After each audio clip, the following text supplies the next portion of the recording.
Nintendo has been making games for a long time, and for many years that's all they really did. But recently they have ventured out to mobile games, movies, theme parks, a music app, and an alarm clock. Who is this for? It seems interesting that a gaming company would make some of these things, right? So I read through multiple years of Nintendo's internal documents and studied the company's history thoroughly to answer the question, is Nintendo leaving games behind? Now this is a pretty serious accusation, and Nintendo's a powerful company. I mean, I'm putting myself at risk just asking that question. So to match these high stakes, I'm taking this issue to the place where the truth can be seen and justice can be served. I'm taking Nintendo to court. Silence! Court is now in session. Ladies, gentlemen, whatever the fuck you are, I bring you all here today for one reason. I'm here to prove that man guilty. Guilty of not just diversifying their business, but of actively trying to have other revenue streams equal to or even surpassing their gaming profits. Guilty of looking like a damn snack in that suit. What are we doing here? Anyways, so Mr. Nintendo, are you turning away from video games? The very medium you've built your entire fan base off of? Are you crazy? Of course not, it's what we do. We make gaming consoles and we make games to help sell more of those said consoles. Sure, we venture out and make a couple side projects, who cares? Besides, why would we even want to move away from the video game scene in the first place? That is a great question. Why would you want to move away from video games? Come with me, we need to talk. To prove Mr. Nintendo is guilty, we're going to have a couple of things. First, we need a motive. Why would Mr. Nintendo commit the crime of moving away from video games? We also need some cold, hard evidence. If we're just throwing around accusations willy-nilly, nobody is going to take us seriously. We are also going to need some witnesses and testimonials from people to help prove our case. He's got a pretty strong defense, but I think if we start looking now, we'll be able to find the cracks in his case, prove he is guilty, and lock him up for good. Let's head back out there. Don't look so smug, Mr. Nintendo. I want to direct the jury's attention to the tragic death that was the Wii U. Let me slip into something a little bit more detective-y. I've been putting together the pieces one by one. On this board, I think I have everything that proves that Mr. Nintendo is guilty. First piece of the puzzle to put him behind bars is this old brick right here. Hop in the car. We're headed to Project Cafe Street to get a motive for this case. Why would he want to turn away from gaming? It's just not adding up. An anonymous tip told me that searching here would be very helpful for our case. Ah, Cafe Street. This was exactly how I remember it. The Wii was insanely successful for Nintendo. All in all, they sold over 100 million Wiis. To put it bluntly, Nintendo was feeling cocky. Even with their competitors putting out some of the strongest consoles yet, Nintendo had still won the generation. But going into the 8th generation, Nintendo wanted something that would bring back the hardcore gamers, as the Wii sort of alienated a lot of them due to its casual nature. How exactly were they going to do it? Oh well, obviously, just give them a Kindle Fire tablet, that'll get them going. And the launch titles. What do we have to bring out those gamer tears? Well, we've got another 2D Mario game that you can't tell the difference from the Wii version. We also have Nintendo Land, which in all fairness is amazing, but it's not selling any consoles, let's be real. And Zombie U. I'm utterly shocked that this didn't sell well. Okay, but how much did Nintendo think this would sell? Let's take a look. They thought it would sell 100 million units? Are you kidding me? Apparently Miyamoto thought this would sell 100 million units, if not more. This thing? I'm convinced bro was taking more than just super mushrooms. I'm also convinced you should maybe subscribe. My goal is to get to 10K before the end of the year, and we're so close. Thank you. Just the announcement of the Wii U alone dropped the stock price of Nintendo by 10%. This thing was already a failure for Nintendo before it was even released. Hey, looks like you and the Wii U have something in common. You two were disappointments from the second y'all were announced. And once the console was released, it didn't get much better for Nintendo. Yeah. And it comes with 2 free games. Hot buttered popcorn, that's a deal.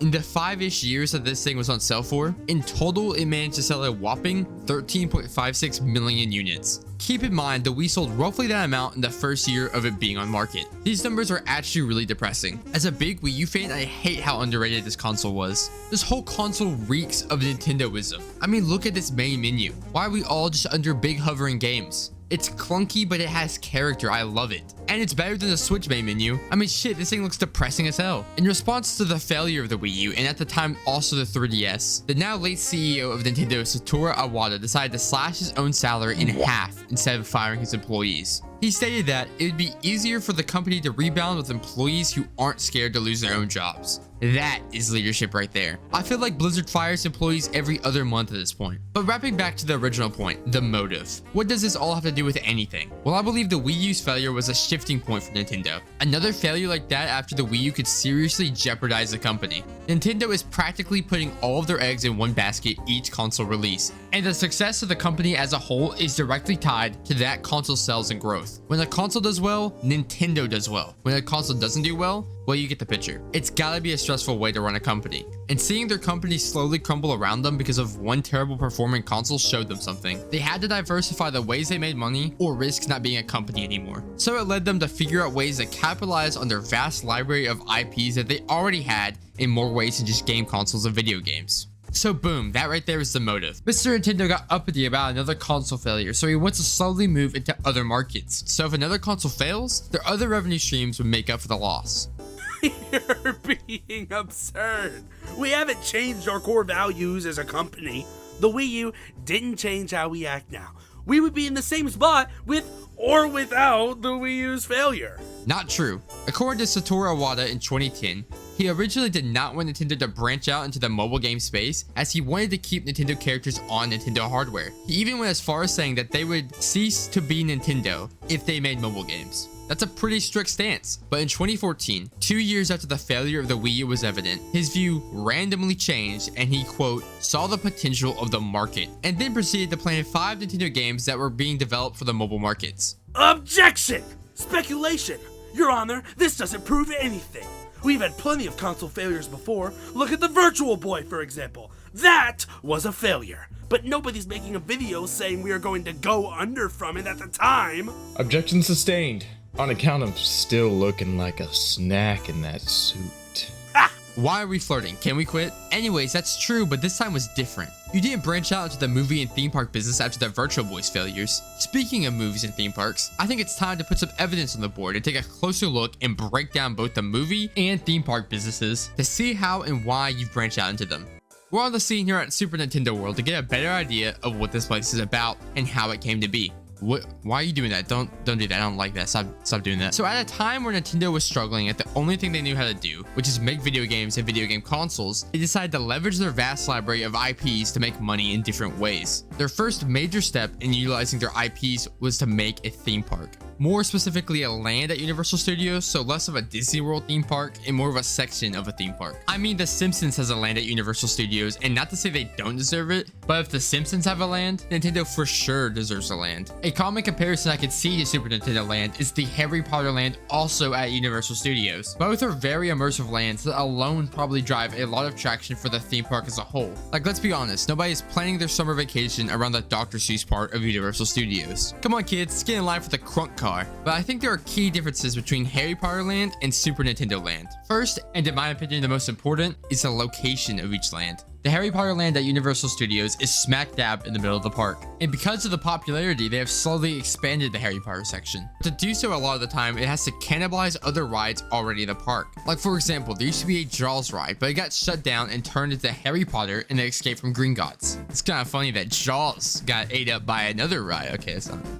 Super Nintendo World, on the other hand, is at the outskirts of the park. I feel like this kind of suggests that they are future-proofing the park and planning for expansion room. Also, to enter Super Nintendo Land, you have to go through this giant pipe. For reference, not the dog on Seuss Landing more, but the entrance for it looks like this. Notice the difference? To me, one looks like a theme park section, and the other one looks like I'm about to be immersed in an experience. Also, I think that the name of the theme park itself is very telling. It's called Super Nintendo World, not Super Mario Land, not Mario Bros. World, but Super Nintendo World. This to me seems like they are going to expand it past the Mario universe. The only non-Mario Easter egg in the whole park is Pikmin, which honestly I think is just really cool. But all in all, to sum up my points, I think this land is more than the average land at Universal Studios. I think this is just the beginning of the Nintendo theme park and there's much to come. Let's get out of here before I get in trouble. Let's head to the next stop, the movie theater. Finally, real cinema. Miyamoto had a very hands-on experience when he was making the Nintendo Land at Universal Studios. While he was working at the park though, he met a very important person for the future of Nintendo. His name was Chris Meledandri, the head of Illumination. Yes, the Minions people. And just like that, the Mario movie was in production. A lot of you probably already know this, but this is actually the second Mario movie. Welcome back to the hit game show, What in the fuck is this creature from the original Super Mario Bros. Movie supposed to be in a Mario game? Today's question is, what in the fuck is this creature supposed to be in a Mario game? You have 20 seconds on the clock. Wrong. That's a Goomba. Tune into the next video for another episode of What in the fuck is...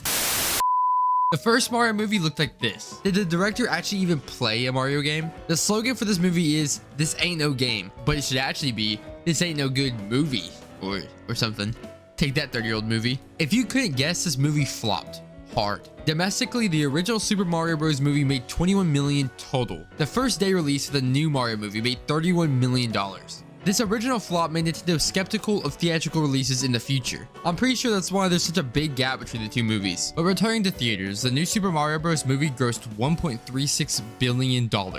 Holy gazungas. That is Illumination's highest grossing filming of all time. That beats every Minions movie ever. With a film that successful, you know they aren't stopping there. If there's one thing that animation studios love, it's making sequels to already successful movies. So we are getting another Mario film coming out in 2026. But that's not all. We are also getting a Zelda movie before the end of the decade. To wrap things up, Nintendo made some serious cash from the Mario movie. Not just from the ticket sales, but from all the other random promotions, toys, and merch they have sold because of the movie. Their mobile games increased in revenue by 80% after their movie was released. This right here is the reason Nintendo is branching out. Everything compounds onto each other. They even said that there was an increase in older Mario titles being played on Nintendo Switch Online. The more avenues they branch out into, the more each of them bring more revenue to each other. It's like a never-ending loop. So, Judge, those are the two massive endeavors Nintendo has went on outside of games. Is my main point starting to make sense now? Are you starting to see how and even why Nintendo would start leaving games behind and put their energy into other things?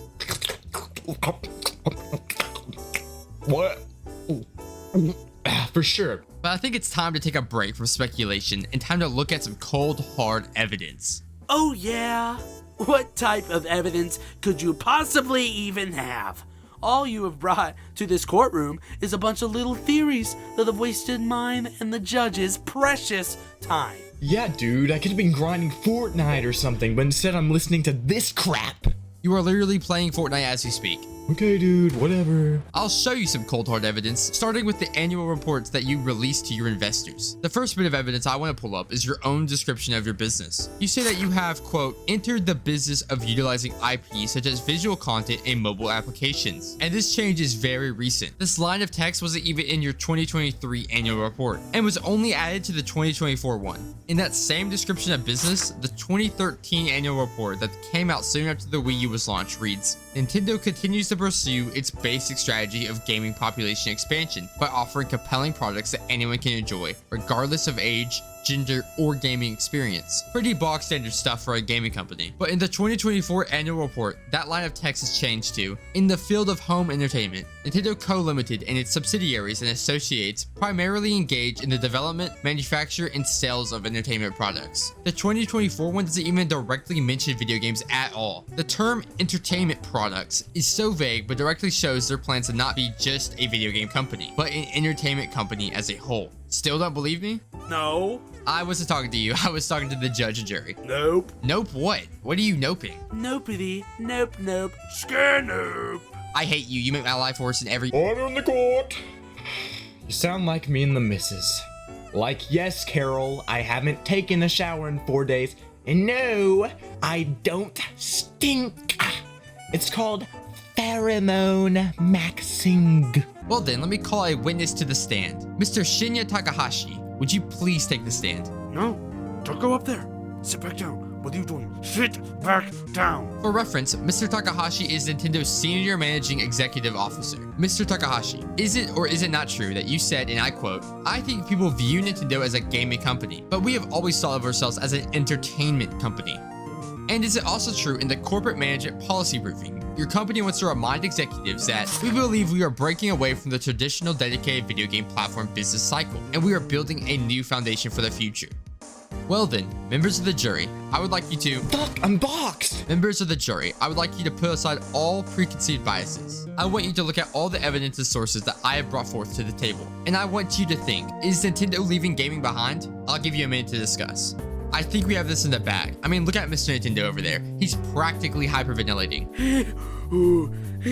The ruling is in. The jury has decided Mr. Nintendo's fate. The jury has decided that Mr. Nintendo is guilty of acts of leaving behind gaming and diversifying their business model. You will be sentenced to putting your games on sale for once. Holy shit. How is Breath of the Wild still full price? Guys, you know what to do. Sick 'em.